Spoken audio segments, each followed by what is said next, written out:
Mrs. Maria Kaladu Krista second to command Krista Kaladu Yarodu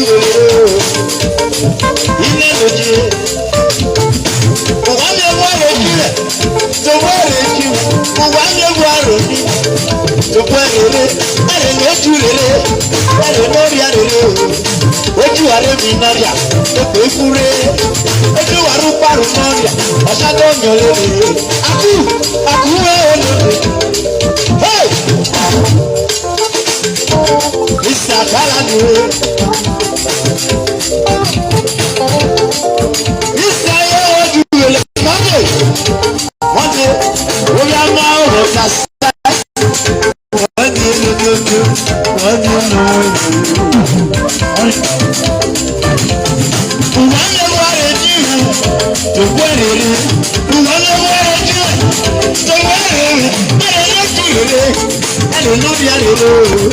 Ojú wa